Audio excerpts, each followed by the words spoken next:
vemo, da v najboljših motorjih izgori kvečemu tretjina goriva, ostalo konča v katalizatorjih, ozračju ali na cesti, je pogruntavščina Esmirja Burziča že samo z okoljevarstvenega vidika več kot prelomna. Noter vpuhujemo mešanico vodika in kisika, s tem pridobimo večjo izkoristnost motorja, večji navor, dosegli smo pa do maksimum 50% manjšo porabo v avtomobili. Kaj pa pride pol ven iz auspuha?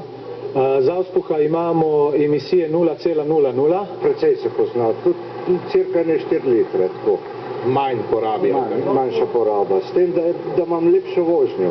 No, do avtomobila, ki bi ga poganjala izključno destilirana voda, je še nekaj razvojnih korakov.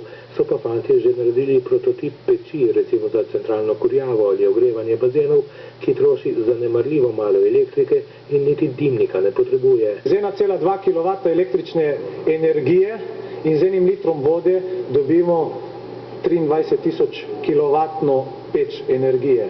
To je cirka segrevamo do 200 kvadratov hišo z 1,2 kW električne energije. Po drugi strani pa bi vas naftaši najraje ubili. Ko mi v smehu rečemo, mi se bojimo zdaj dimnikarjev, ker dimnikov ne bomo potrebovali. Sicer je znano, da so naftne družbe pokupile že vrsto podobnih patentov na izume, ki varčujejo z gorivi in jih ne bodo dovolili uporabljati, dokler ne bo potrošena zadnja kapljica bencina, a mladeniči iz Kopra so zaenkrat zagrizeno odločeni, da bodo šli do konca že zaradi čistega ozračja.